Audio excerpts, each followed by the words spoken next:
Урматтуу мугалимдер, жалпыңыздар кош келиңиздер. Биз ата-энелер өзүбүздүн балдарыбызды сүйөбүз. Мугалимдер өзгөлөрдүн балдарын сүйөт. Ата-эне менен мугалимдин айырмасы ушул жерде. Ары жооптуу болгон, ары кооптуу болгон, пайгамбар кесибиде ары сооптуу болгон бул жылкы окуу жылы ишиңиздерге Кудай Таалам берекесин берсин. Ал береке үй ичиңиздерге жана ден соолук, өмүрүңүз, зээниңиз, акыл, илимиңиз менен кошо кайтсын иншалла. Барыңыздар кош келиңиздер. Атым Идрис. Бир аз ооруп калып турмун.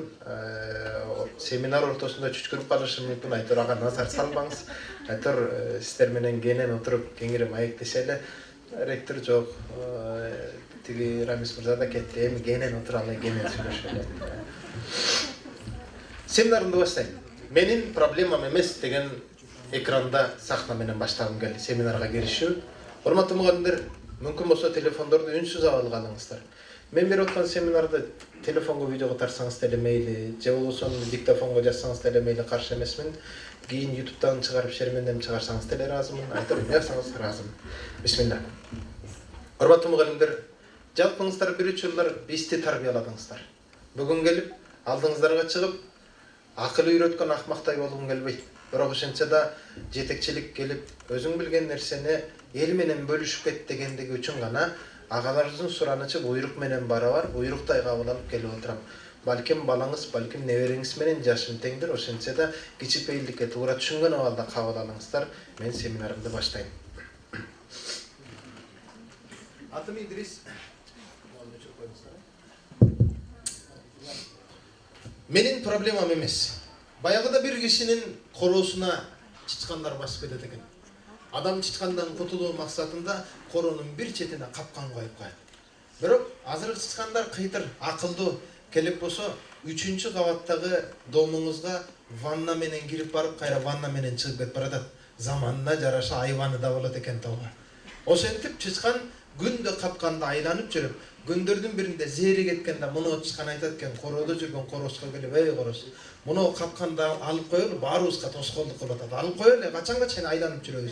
Антсе короос айтат, "Менин проблемам эмес, кимдин көйгөйү болсо өзү чечип алсын, башымды оорутпа" дейт. Ошентип айланып жүрүп күндөрдүн биринде кородо койго келет. "Эй кой, муну алып коелу муну?" Кой да айтат, "Менин проблемам эмес, кимдин көйгөйү болсо өзү чечип алсын." Күндөрдүн биринде келет да кородо уйга айтат, "Ай, уй, мунун алып коелу кокуй, биз качанга чейин айланабыз?" Уй айтты, "Менин проблемам эмес, кимдин проблемасы өзү чечип алсын, башымды оорутпа." Ошентип эч кимиси түшпөйт. Бардыгы капканда айланып жүрө бергенде күндөрдүн биринде капсынан жылан койругунан капканга түшүп калат. Жыландын буту жок, түртө салып чыгып кеткендей. Ары бытырап, бери бытырап, акыры кородо жүргөн кожоюндун аялынын бутунан чагып алат. Кожоюн аялын бакырган үнүн угуп, аялын дарыканага апарып, доктурга апарып дарылатып, белгилүү бир апта жаткандан кийин дарыгер айтат, "Эми алып чыгып кете бериңиз. Бирок сизден сураныч, аялыңыз күндө капельница укол ала берип, ашказаны алсыз болуп калды. Мүмкүн болсо үйгө барганда тоок шорпо бериңиз" дейт экен да. Макул деп тоок союп берет мына отурганда. Анан баланчанын аялы больницадан чыгып тур, "Жүргүлө кабар алып коелу" деп коло коңшу тууган уруп келген кезде, "Кой, башыбыздан бала кетсин, мына койду союп кичине кудайлык көрүп коеюн" деп койду союп.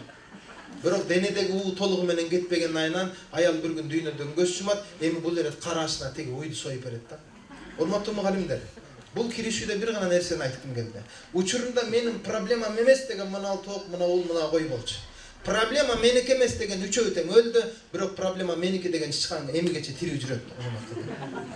Мен бул менен гана киришүү жасам. Менен биргеликте урматтуу мугалимдер, сиздерге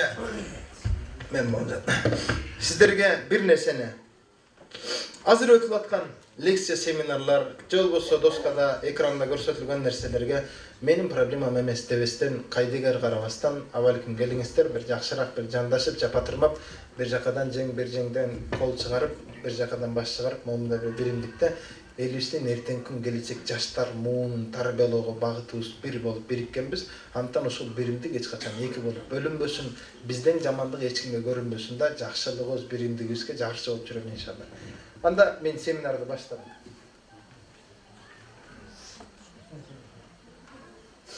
Ийгиликтүү мугалим,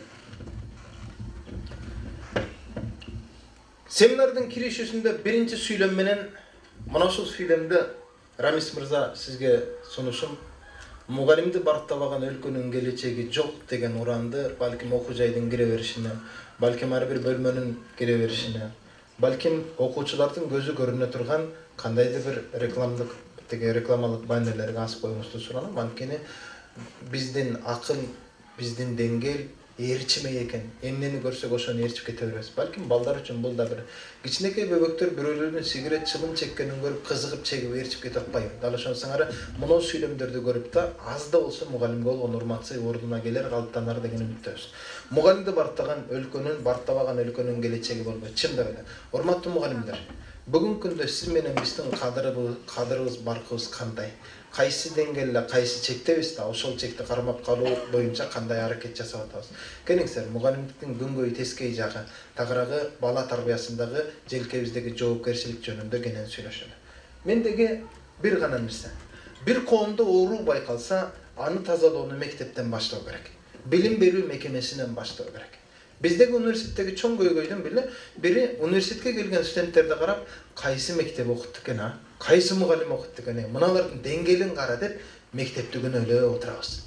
Мектепке университеттен келген практиканттарды болсо, мектептеги мугалим кайсы университеттин практиканты экен, мынандай деңгээлин карачы студенттердин деп, мектеп университетти күнөөлөп, университет мектепти күнөөлөп отургандан башка нерсе кыла албай калат экен бизге бир кезде. Ошондон урматтуу мугалимдер, сиз менен биздин милдетибиз бизге келген студенттин тарыхын изилдөө эмес, бизге келген студентке эртеңки күн кандай келечек куруп беребиз. Мына ошол жөнүндө бир кененирээк бир ойлонсок.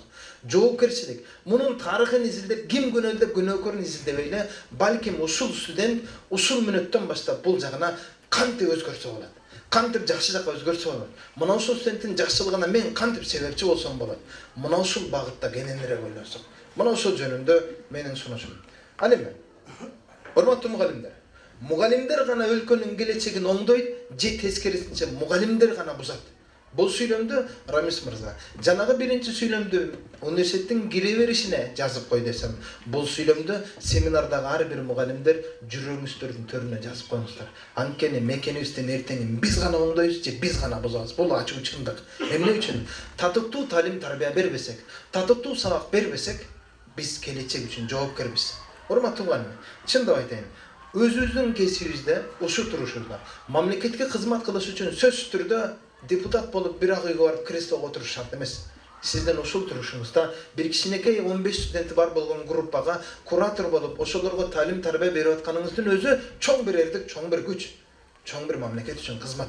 Ал эми мен бир гана нерсени баандайм. Мектепте мугалимдер, предметтик мугалимдер бар. Университетте дал ошондой.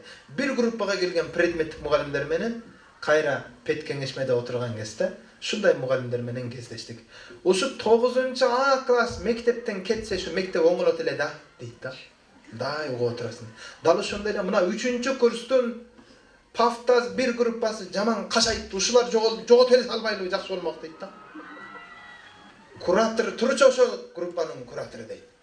Группанын кураторун тургузуп коюп, ошол группага кирген предметтик мугалимдер арыз муңун баштайт.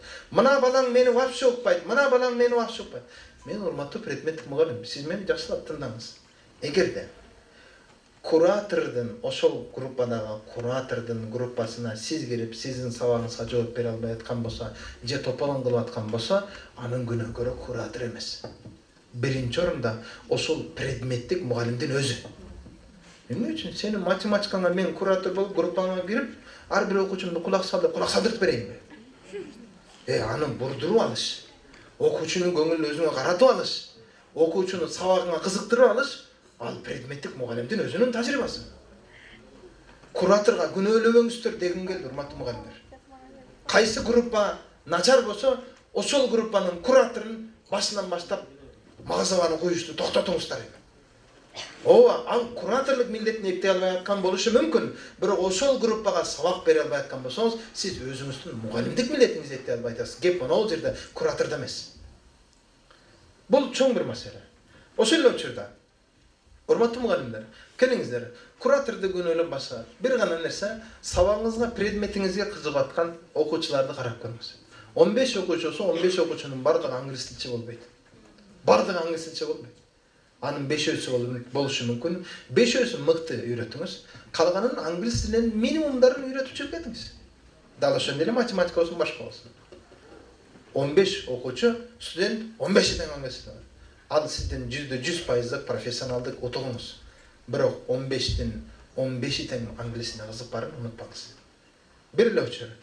15 студентке 5-өөсүнө сага 5, сага 4, сага 3 отур деп аткан учурда, сиз 5-өөсүн баалап аткан учурда, калган 10 студент сиздин өзүңүздү баалап атканын унутпаңыз.